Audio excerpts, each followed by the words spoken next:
Un François enseigné, c'est très intéressant.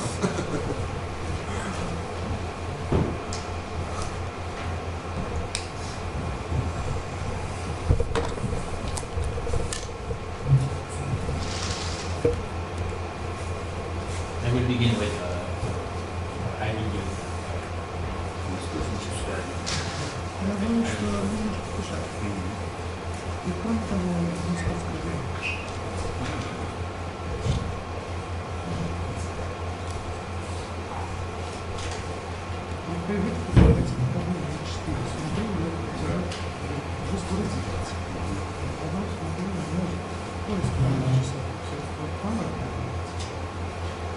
So let us start today. It's my pleasure to introduce Christian Blanchet, and probably as some younger Italians ask me about Christian, he's not so often in Russia, maybe I can tell some words about him. He has not usual academic career. He was working as a teacher, and then he started to write his thesis, dissertation in 33.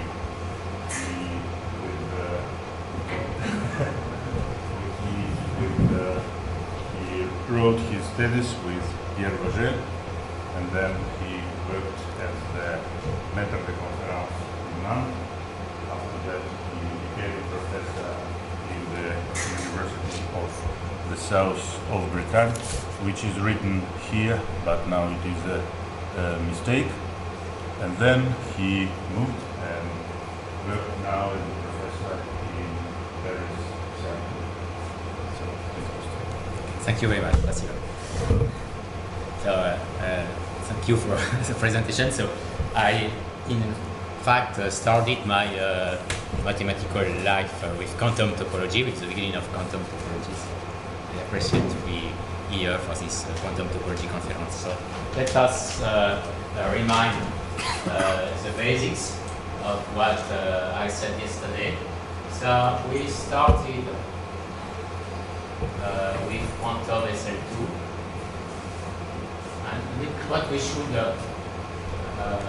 remind is that from this quantum SL2 we get certain modules, and in particular we get nice generic modules V alpha, where alpha is in this C double dot, which is C minus Z union RZ.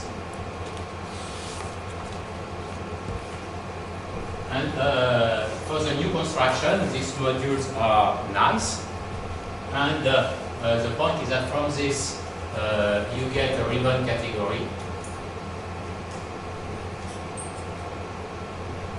And because you get a ribbon category, this means that you have an invariant of colored link.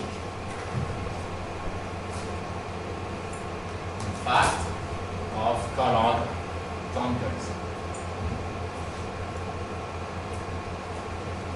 Well, let's say f of t, or t a tangle, and you have also an invariant, modified invariant of colored links, and this I denote f prime of a link L, and when I denote a link L, this just means that this is colored. So, for example, I could draw the off link oriented, put here some color, evaluate this invariant. Maybe there is a framing here. In fact, in this case, the formula is not very deep. So it's minus to the R. And if I put some framing coefficient, let's say A and B, well, these are framing coefficients. This means that my links are frame links, and the A framing means that I have a band which I twist. Then I will get something like this. sorry, maybe it's not exactly this. Certain formula. Maybe. So you get, I'm not completely sure, so I realize. So certain formula, which is a rational expression in Q. So you get a complex number. I think for this one it is I think for this one, even without framing, I guess it's minus Q alpha. Without framing. I think something like this. So now we want to consider three manifolds. So if you have a three manifold, this means that it can be described as surgery on some link. So these links has different components, L1, Lm. And for example, if I take this link, this will not be very interesting. This will be boring. You will get straight sphere. But if you put some framing, that will be more interesting. So any compact three manifold can be described this way. And the idea of the construction is that if you take this cohomology class here in H1 of M C over 2Z, then you get some coefficient omega j, which are evaluation of this on a meridian of the G component. And I will use this instruction in order to color each component. So I will color each component differently according to this coefficient. So I hope that I make the hypothesis that this coefficient doesn't belong to Z over 2Z. It's non-integral. And in such a case, I will say that I have a computable presentation. And now, if I have this, I will define certain Kirby color, omega j, and I will use this F prime invariant together with the Kirby colors in order to define an invariant of the three manifold with this given cohomology class. And Kirby theorem adapted to this situation is used to show that it is indeed an invariant.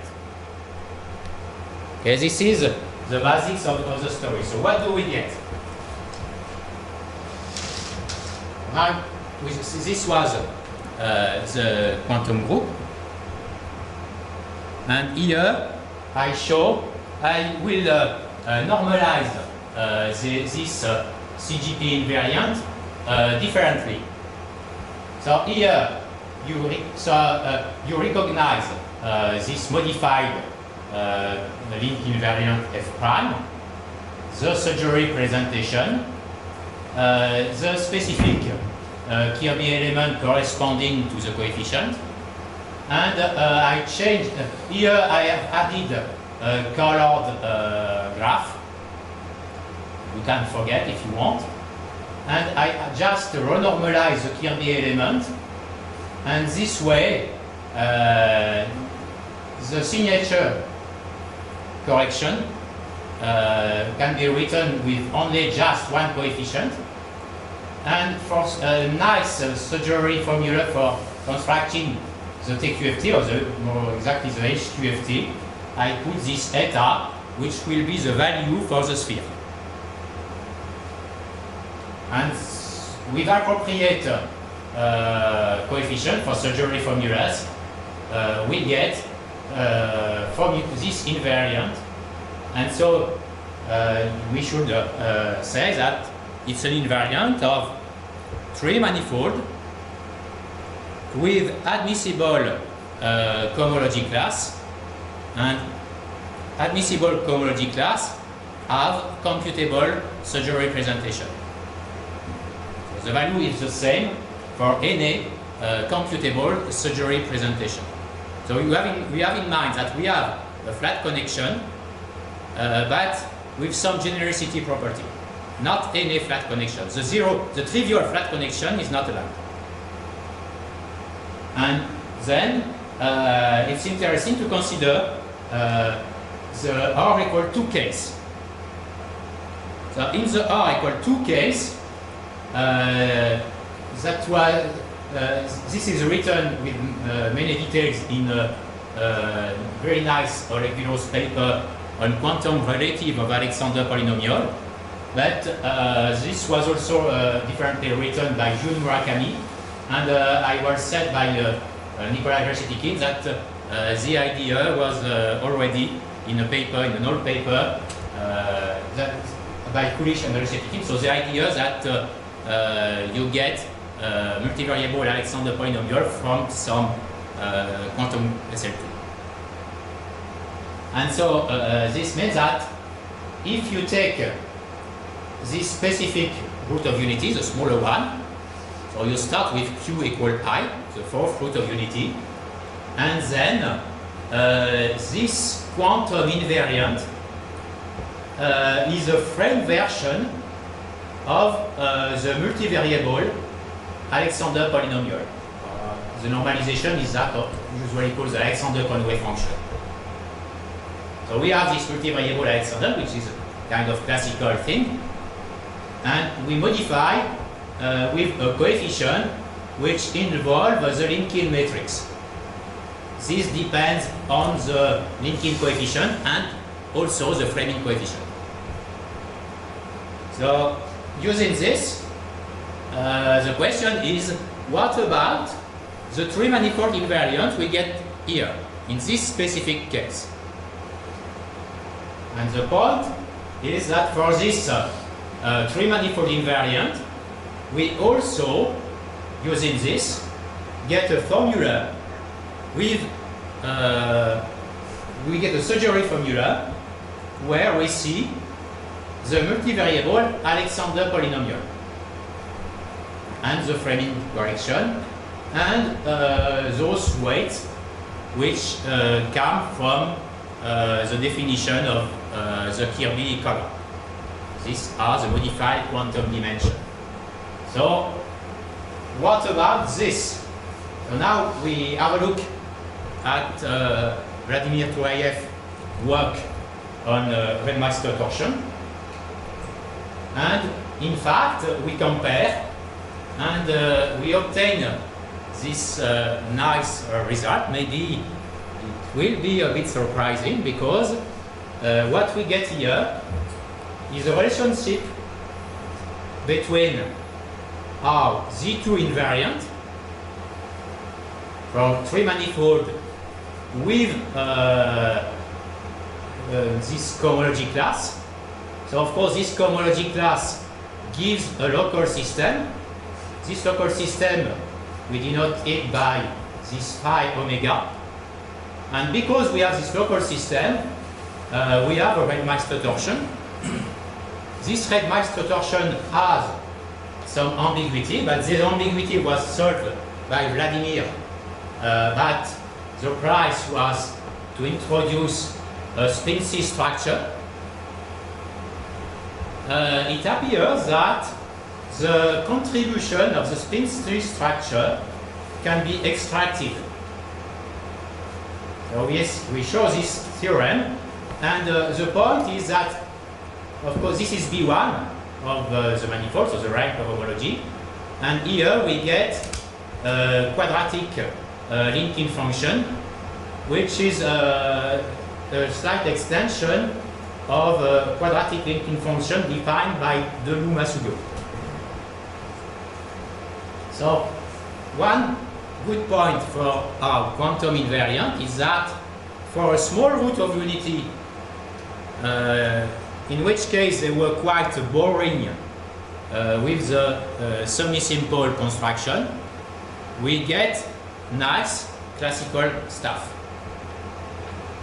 So now back to the construction of TQFT. This Yes. quadratic function is quadratic function in a usual sense? I can give you the formula. It's a quadratic. Yes. It's related with the linking perimeter. The formula is this one. In fact, if you want to define it properly, of course, from the previous theorem, it's an invariant of the local system and the spin-C structure. If you believe that Z2 is an invariant and Vladimir formula, but you can show independently that it is invariant, and for this you use a four manifold, a bound-in four manifold, and using this bound-in four manifold, you lift the local system, and then you extend the spin-C structure, and you use this nice formula, and you see the quadratic flavor here. Thank you. I don't want to be too careful with this, but probably if you are used to this story, it's not very deep. So now back to the construction of TQFT.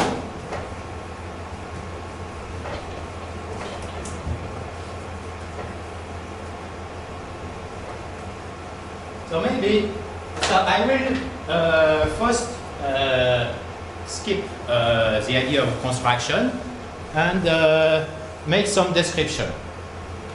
So if we recall WRT case, and in fact modular category case.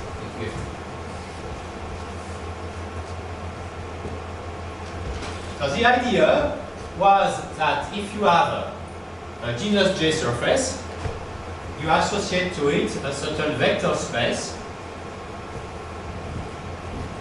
and it's possible to describe this vector space this way. So let's say that this genus G surface is just the boundary of a regular neighborhood of this graph, and U modular category has a representative set of simple objects. In the WRT case, then the set of colors, of simple colors, goes from 1 to R minus 2. Then in general case, you have a finite set. So then a basis is indexed by coloring of this graph G. Let's say this graph is G. And by this we mean that we consider, I just with this.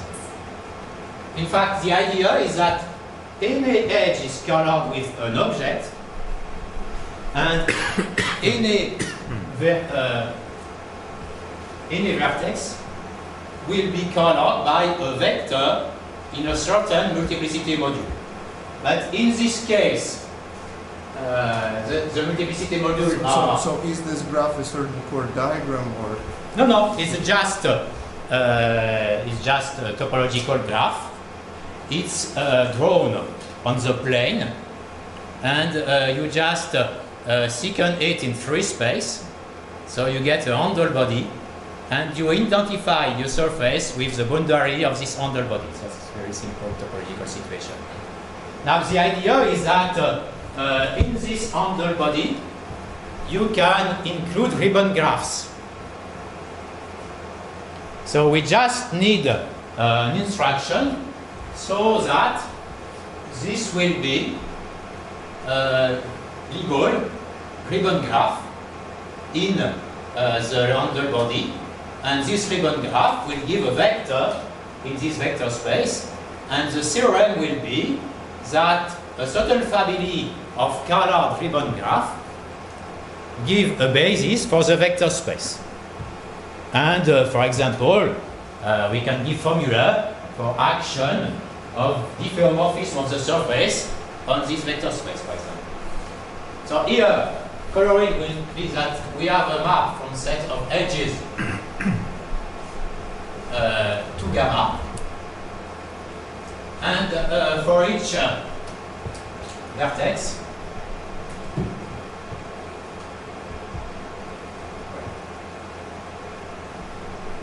I'll write the formula and then you describe. In this case,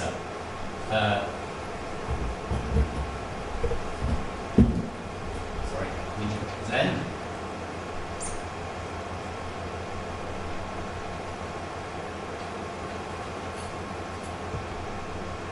so we associate a basis vector in a multiplicity module.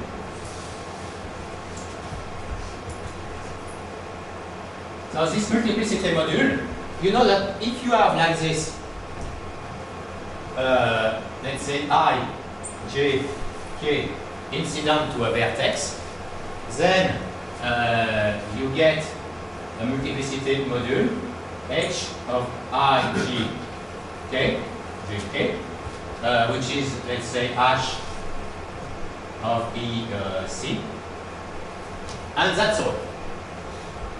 This gives a basis. A formal description of this would be that V of sigma is equal to a direct sum of a whole coloring, and then a tensor product of all vertices, and for each vertex, you get a multiplicity module, let's say H of V or vertex H of VC, and we are done. In fact, this is the general situation. In the specific SL2 situation, this H of VC, so H of IJK, is either C, either 0. So this means that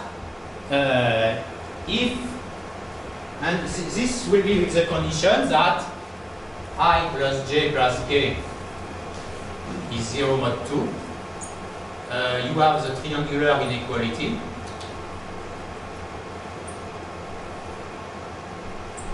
And you have another condition twice. And you understand that this will be, so this is the condition in order for this. So if you give for a given coloring, you will get one vector each time you have everywhere the admissibility condition. So in this case, the basis is given by admissible coloring of the edges. In the general case, you should write a tensor product, but in the SL2 case, it's enough to color the edges and to check at each vertex the admissibility condition which is written there. So we have a basis. So this was the whole story. So now let's start to give some ideas of the new story. Questions so far? Maybe it's enough to say, just to forget this if it's too much.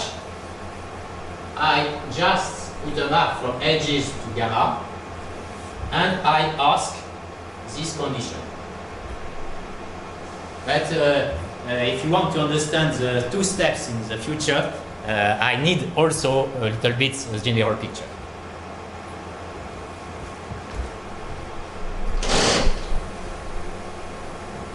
So now the new story.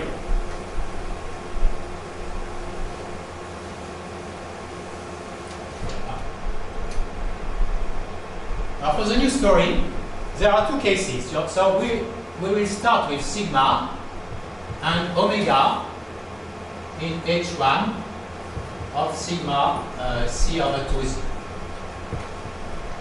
And first case,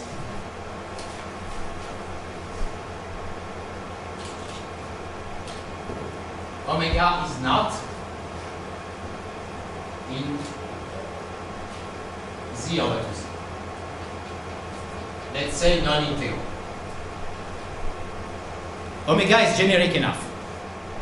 So when omega is generic enough, we can play the same game. So the game is similar. We will use the multiplicity module are described by the decomposition of tensor products. Remind that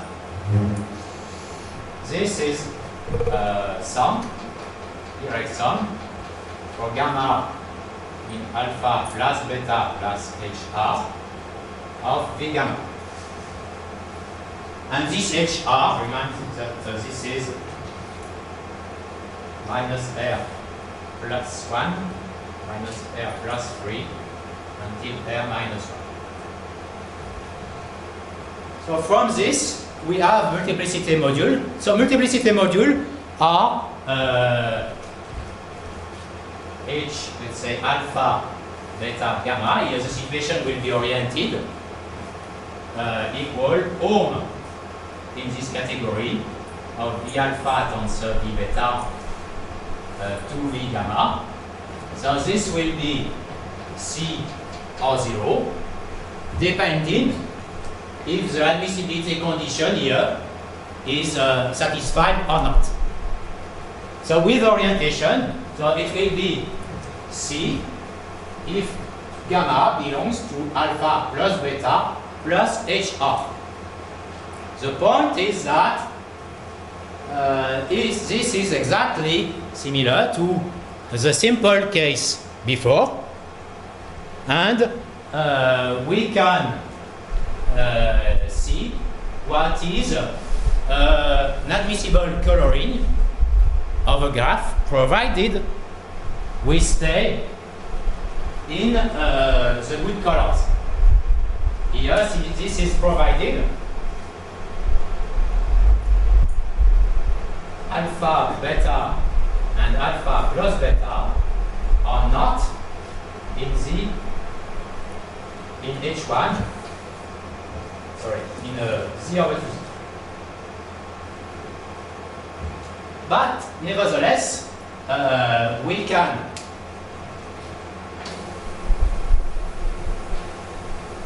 play again the story, this same story. So now, I keep the graph.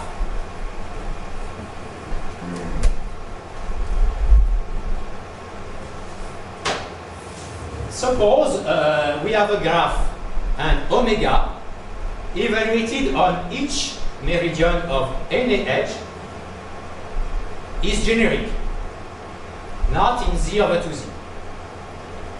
So I take a graph G and I make the hypothesis that omega on ME for all E will be an edge of the graph, and the meridian will be a curve on the surface, meridian curve. And I make the hypothesis that this guy is not in Z over 2Z.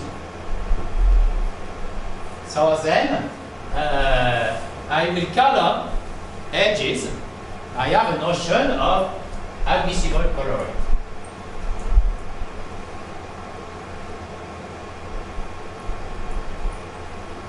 So this will be C from the set of edges, in fact, to C. And I ask that C of a certain edge is congruent to the evaluation on the meridian mod 2. I still have an infinity. And I ask admissibility at each vertex. And the admissibility is the one before.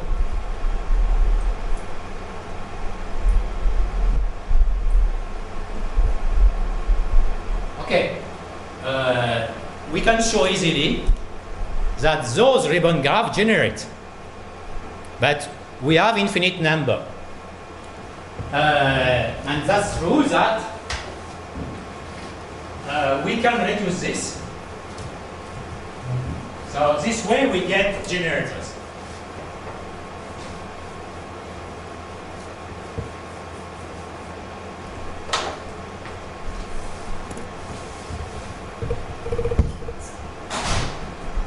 Color ribbon graphs generates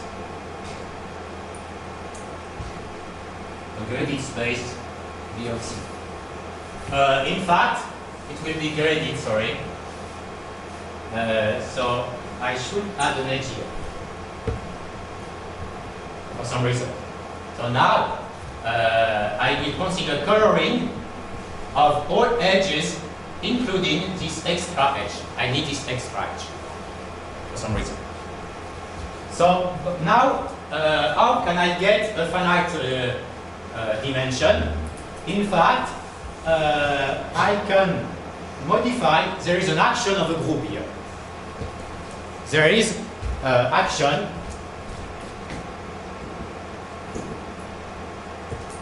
of Z to the G. And this action will send a vector to a collinear vector. So this way we can reduce. So this means that if we put color like this, so I start with the color, let's say alpha 0, alpha 1, alpha 2. The last one will be alpha G minus 1, and then beta 1, beta 2, beta 3, gamma 1, gamma 2, gamma 3. So we can reduce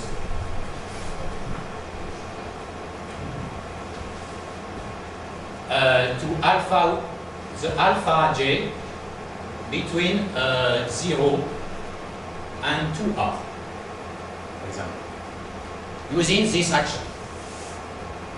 And this way we get a finite number. And in odd case, this gives a basis. So we get a finite number of coloring.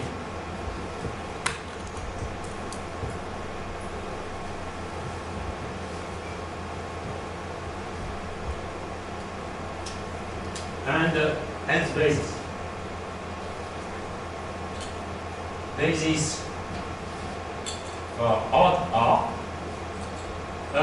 For even R, there is an extra symmetry, and we also get a basis, but we need to reduce again. So in fact, for R, we can reduce with alpha between 0 and R. And the dimension, I can give you now the dimension. So in this generic case, the idea is almost the same as before. We have a notion of admissible coloring. With those graphs, we generate the vector space. We analyze a certain action, and we find the basis. And now we can compute. I can give you the dimension.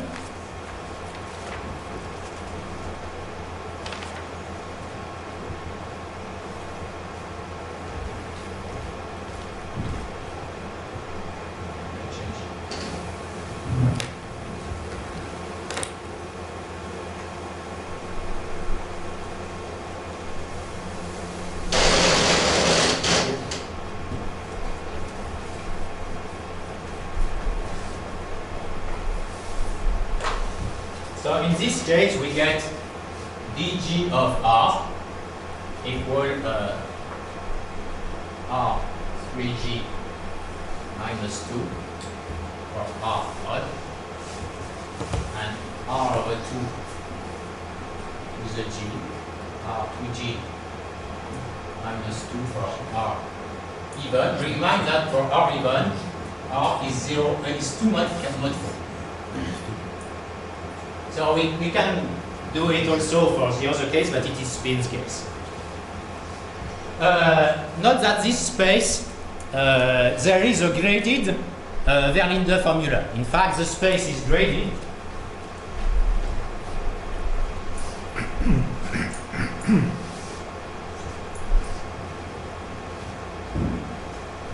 And in this case, there is a graded Verlinde formula. I don't want to keep it there. This means that for specialists, we have a trace formula saying that the ZR invariant of sigma times circle gives the Poincaré polynomial of this vector space. It's the dimension for a genus G. This is, sorry, dimension, in our case, dimension of V of sigma G. With omega generic.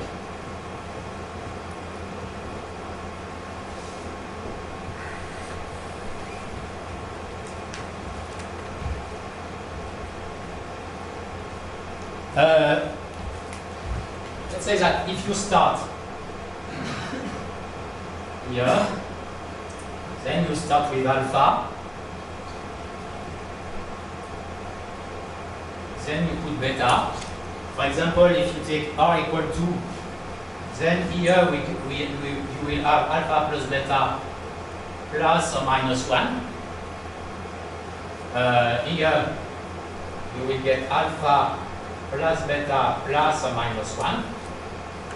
Here you put this. So here you have gamma. So here you understand that we have alpha plus beta plus gamma plus something, which will be either 2, 0 or minus 2. And same here.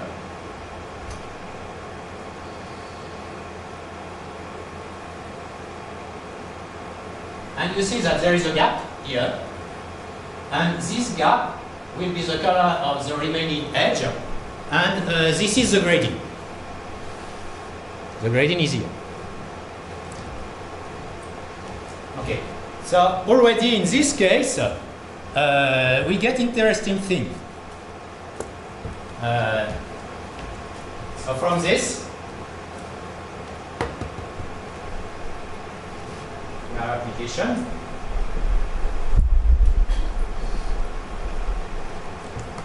We do not get a representation of the whole mapping class group because it is a twisted representation of the mapping class group because the mapping class group is acting on cohomologic classes, on flat connection. But we have a representation of the Torelli group.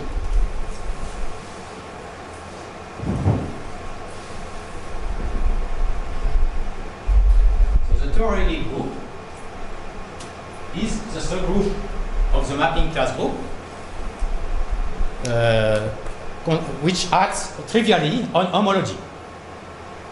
And for this representation, for this Torelli group, we know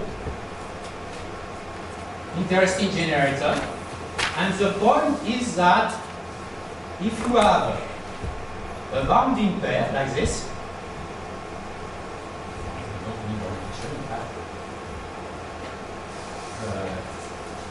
let's say gamma 1, gamma prime, then you get a generator of this Torelli group. And the point is that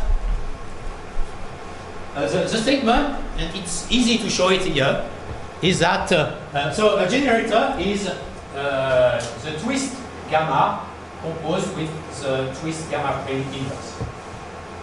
So it's generator is among the generator, the favorite generator.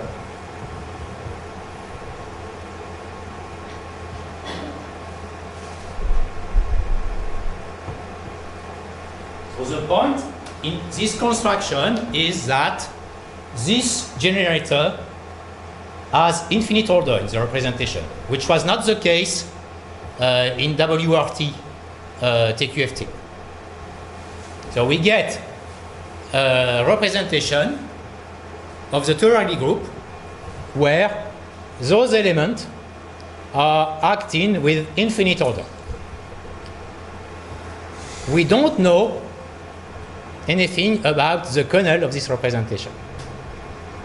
This representation is interesting to study. Now, this, so the proposition, let's see, gamma prime inverse composed with 2 gamma acts with infinite order provided G is greater than 3 and R is the greatest representative. And it's simple if you take this rectangle with the genus 2 and take this section, it will be which order will be this? Okay, please can No, this we cannot.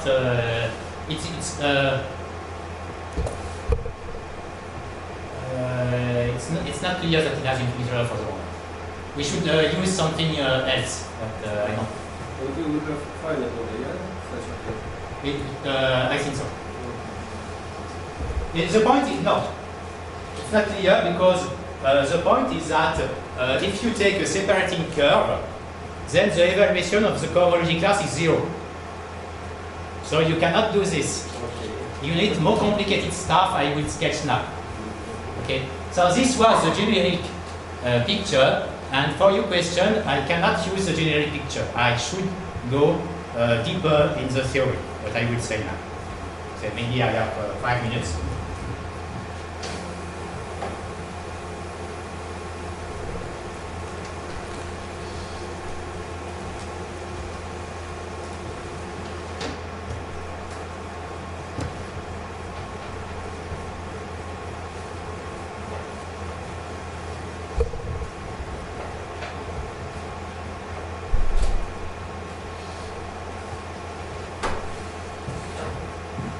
So maybe it's time to state our theorem. Well, this theorem is that there exists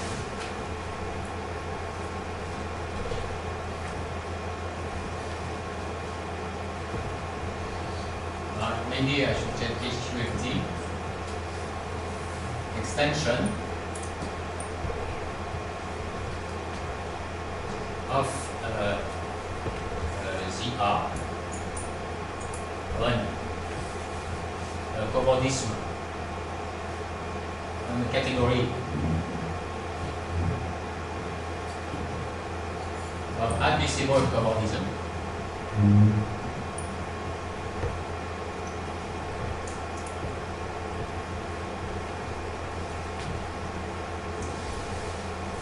Which assigns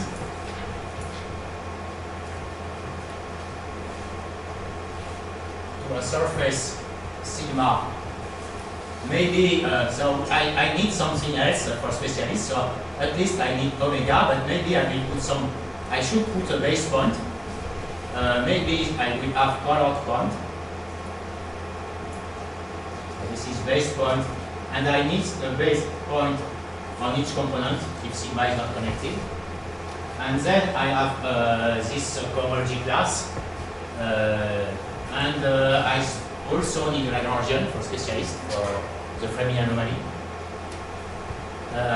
I've just denoted sigma.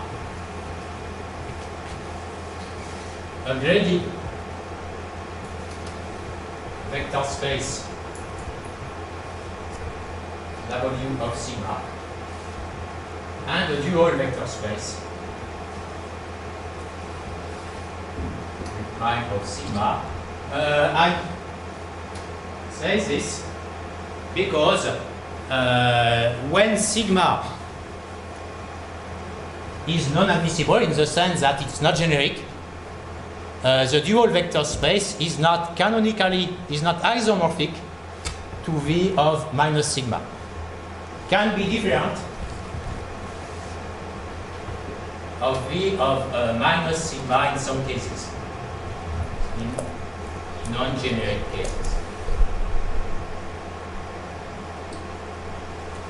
So this means that the construction, when, for example, the flat connection is trivial, can be done, but has some different flavor. It's more complicated.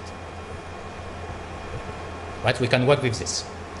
And another thing we can show in this case is that if we consider a Dent twist along non-separating curve where evaluation of the cohomology class is 0, we still have infinite order. So the conclusion is that this is a theory with which we can compute with new interesting features, and there are still many things to understand. For example, the complete description in non-generic case is not clear at the moment. We know the dimension if we put projective on the surface, but if we do not do this, it's not exactly clear. Okay, I think my time is over. You are welcome.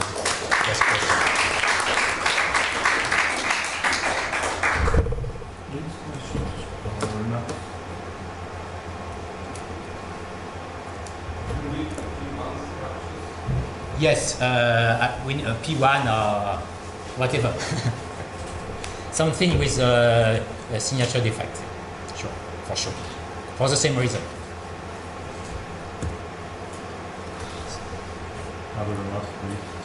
So on the construction, I should say that because the modular category setting is no more available, we mimic the BHMV construction we did at the beginning of the story between the starting point where Reshetikhin and Turayev constructed those three manifold invariants and the Turayev modular category setting with Abeger, Masbaum, and Vogel. We constructed the SL2 TQFT using certain universal construction, and this is this universal construction we are using here and adapt here. But probably there will be at some point a nice kind of extended modular category setting.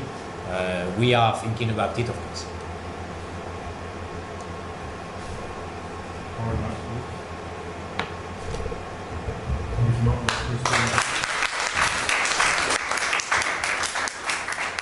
So we start exactly at 11.